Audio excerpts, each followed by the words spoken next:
Students,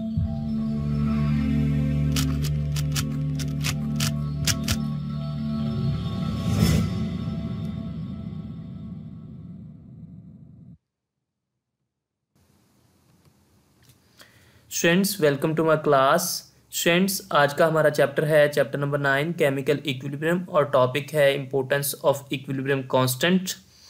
last class में हमने reaction quotient तक बात कर ली थी। हम फिर रिवाइज कर लेते हैं। इम्पोर्टेंस ऑफ इक्विलिब्रियम कांस्टेंट की अहमियत। Knowing the numerical value of equilibrium constant of a chemical reaction, direction as well as extent of the reaction can be predicted। यानी कि किसी भी केमिकल रिएक्शन में इक्विलिब्रियम कांस्टेंट की अद्दी वैल्यू जानने के बाद किसी रिएक्शन की डायरेक्शन और उसकी हद की पेशगोई की जा सकती है। Predicting direction of a reaction, किसी भी रिएक्शन की सम्मत की पेशगोई करना। Direction of a reaction at a particular movement can be predicted by inserting the concentration of the reactants and products at that particular movement in the equilibrium expression। Reaction की सम्मत की पेशगोई किसी भी ख़ास लम्हे पर इक्विलिब्रियम एक्सप्रेशन में reactants और प्रोडक्ट्स की इस लम्हे पर कंसंट्रेशन के इंदराज से की जा सकती है। Consider the gaseous reaction of hydrogen with iodine. Hydrogen और आयोडीन के दरमियान एक रिएक्शन है। इस रिएक्शन को हमने डिस्कस कर लिया था। इसमें इक्विलिब्रियम की हालत में जो Kc है उसकी वैल्यू है 57। Kc इक्विलिब्रियम कांस्टेंट है। जब रिएक्शन इक्विलिब्रियम की हालत में पहुंचता है तो उस हालत में फिर हमारे पास एक कांस्टेंट आता है और उस कांस्टेंट को हम कहते हैं इक्विलिब्रियम कांस्टेंट Kc। तो इस रिएक्शन के लिए जो इक्विलिब्रियम कांस्टेंट है वो है 57,700 केल्विन पर। अब हम क्या करेंगे कि हम दोबारा से हाइड्रोजन और आयोडीन के दरमियान रिएक्शन करवाएंगे और किसी खास लम्हे पे जानने की कोशिश करेंगे कि रिएक्शन की सम्मत क्या है। We withdraw the samples from the reaction mixture and determine the concentration of H2, I2 and HI। हम क्या करेंगे कि रिएक्शन मिक्सचर में से नमूने लेकर हाइड्रोजन आयोडीन और हाइड्रोजन आयोडाइड की कंसंट्रेशंस मालूम करेंगे। यानी कि जिस लम्हे पे हम चाहेंगे रिएक्शन की सम्मत की पेशगोई करना कि रिएक्शन की सम्मत क्या है, उस लम्हे हम रिएक्टेंट्स और प्रोडक्ट्स की कंसंट्रेशंस को डिटरमाइन करेंगे। हाइड्रोजन की कंसंट्रेशन को डिटरमाइन करेंगे कि ये कितना है, आयोडीन कितना है और हाइड्रोजन आयोडाइड कितना है। सपोज कर लें concentration of the components of mixture are. H2 की जो कंसंट्रेशन है वो है 0.10 मोल पर डेसीमीटर क्यूब। I2 की कंसंट्रेशन है 0.20 मोल पर डेसीमीटर क्यूब और HI की कंसंट्रेशन है 0.40 मोल पर डेसीमीटर क्यूब। ये हमने सपोज किया है कि जिस लम्हे हम रिएक्शन की डायरेक्शन प्रेडिक्ट करना चाहते हैं उस लम्हे पर H2, I2 और HI की कंसंट्रेशंस ये हैं। The subscript T with the concentration symbols means that the concentrations are measured at some time T, not necessarily at equilibrium। Concentration के अलामतों के साथ T दर्ज करने का मतलब यह है कि कंसंट्रेशंस किसी खास वक्त T में मालूम की गई हैं, ना कि इक्विलिब्रियम की हालत में। When we put these concentrations into the equilibrium constant expression, we obtain a value called the reaction quotient QC।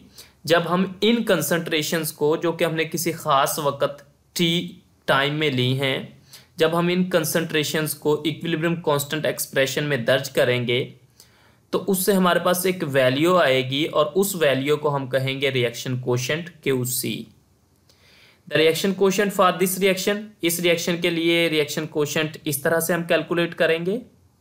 QC है, इसमें हमने वैल्यूज़ लगा देनी है जो ख़ास लम्हे पे हमारे पास आई थी। HI की कंसंट्रेशन थी 0.40 मोल पर डेसीमीटर क्यूब, तो इसकी वैल्यू लगा दी 0.40 मोल पर डेसीमीटर क्यूब। तो इसी तरह इसके जो पावर थी वो हमने उसी तरह से सेम इसके ऊपर पावर लिख दी है। नेक्स्ट हमने H2 की कंसंट्रेशन लगानी है, इसकी कंसंट्रेशन है 0.10 मोल पर डेसीमीटर क्यूब और I2 की कंसंट्रेशन है 0.20 मोल पर डेसीमीटर क्यूब।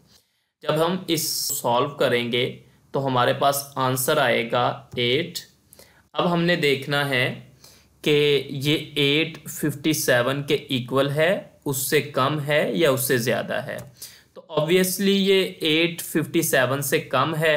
इसका मतलब इस रिएक्शन के लिए जिस ख़ास लम्हे पे हमने कंसंट्रेशंस दर्ज की हैं, उस लम्हे जो रिएक्शन कोशेंट की वैल्यू है वो 8 है और वो 57 जो कि इक्विलिब्रियम कांस्टेंट की वैल्यू है उससे कम है। तो जब भी रिएक्शन कोशेंट क्यूसी की वैल्यू इक्विलिब्रियम कांस्टेंट केसी के इक्वल ना हो तो ये मस्ट है कि रिएक्शन इक्विलिब्रियम की हालत में नहीं है। अब रिएक्शन की डायरेक्शन फॉरवर्ड है या फिर रिवर्स है, इसके बारे में बात करते हैं। आज का हमारा टॉपिक यहां से स्टार्ट होता है। As the numerical value of QC is less than KC, the reaction is not at equilibrium। जैसा कि QC की numerical value KC के equal नहीं है, इसका मतलब रिएक्शन इक्विलिब्रियम की हालत में नहीं है। तो जिस लम्हे पे हमने कंसंट्रेशंस ली थी, उस लम्हे पे जो हमारे पास वैल्यू आई है वो है 8। QC की रिएक्शन कोशेंट की वैल्यू है 8, जबकि इक्विलिब्रियम की हालत में जो वैल्यू है वो है 57। अब ये जो वैल्यू है QC की वैल्यू ये KC की वैल्यू से कम है, तो इस रिएक्शन ने चूंकि इक्विलिब्रियम हासिल करना है, इक्विलिब्रियम की हालत को पहुंचना है जिसमें KC की वैल्यू फिर आएगी 57। इसका मतलब जो ये QC है इसने 57 को अचीव करना है।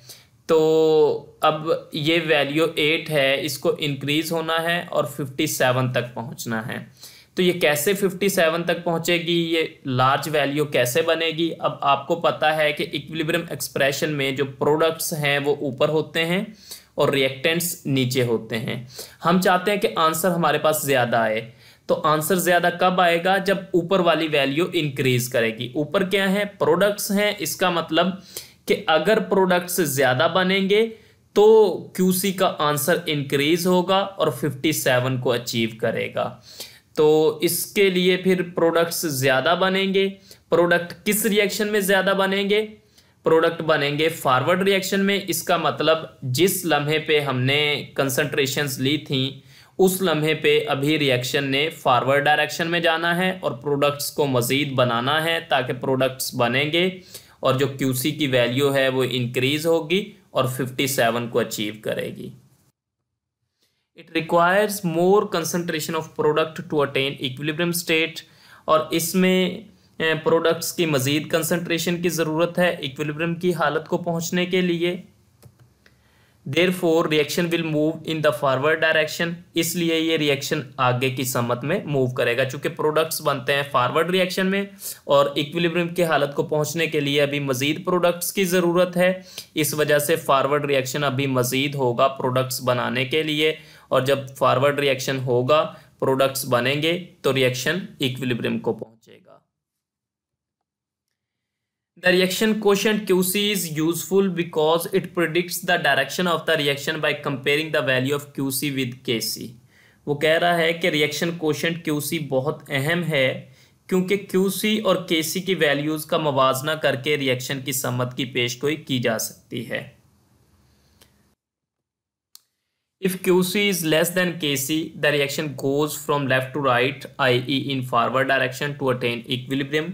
अगर QC KC से कम है तो रिएक्शन बाएं से दाएं जानब जाएगा, यानी कि फॉरवर्ड डायरेक्शन में, ताकि प्रोडक्ट्स मज़ीद बने और रिएक्शन इक्विलिब्रियम की हालत को पहुँचे।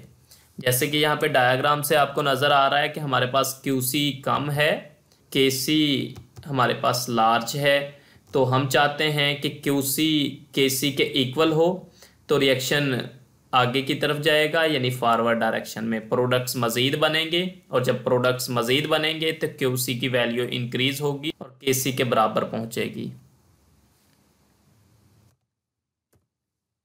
If QC is greater than KC, अगर QC KC से लार्ज है, बड़ा है, the reaction goes from right to left, तो रिएक्शन दाएं से बाएं जानब जाएगा, i.e. इन रिवर्स डायरेक्शन, यानी कि रिवर्स डायरेक्शन में टू अटेन इक्विलिब्रियम, इक्विलिब्रियम हासिल करने के लिए। अगर QC KC से बड़ा होगा तो फिर रिएक्शन रिवर्स डायरेक्शन में जाएगा इक्विलिब्रियम हासिल करने के लिए।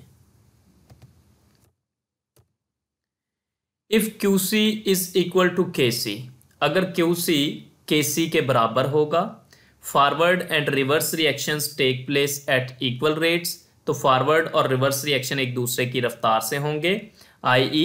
इक्विलिब्रियम हैज बीन अटेन्ड, यानी कि इक्विलिब्रियम हासिल हो गया है। यानी कि जब भी QC KC के इक्वल होगा तो हम समझ लेंगे कि रिएक्शन इक्विलिब्रियम की हालत को पहुंच गया है, और जिस रफ्तार से फॉरवर्ड रिएक्शन हो रहा है उसी रफ्तार से रिवर्स रिएक्शन हो रहा है। तो हमने ये 3 पॉइंट्स बनाए हैं लास्ट पे कि अगर QC KC से कम है तो रिएक्शन बाएं से दाएं जानब आगे की समत में जाएगा, यानी कि फॉरवर्ड रिएक्शन होगा, और अगर QC KC से बड़ा है तो फिर रिएक्शन दाएं से बाएं जानब यानी पीछे की समत आएगा, यानी कि रिवर्स रिएक्शन होगा, और अगर QC KC के बराबर है तो फॉरवर्ड और रिवर्स रिएक्शन एक दूसरे की रफ्तार से हो रहे हैं और रिएक्शन इक्विलिब्रियम की हालत को पहुंच चुका है। स्टूडेंट्स, आपकी बुक जहां से आपने इस टॉपिक को प्रिपेयर करना है, आज हमने predicting direction of a reaction इसको कंप्लीट कर लिया है। तो मैंने इसको रेड बॉक्स में हाईलाइट भी कर दिया है। आपने इस सारे टॉपिक को अच्छे तरीके से प्रिपेयर करना है। Thank you students.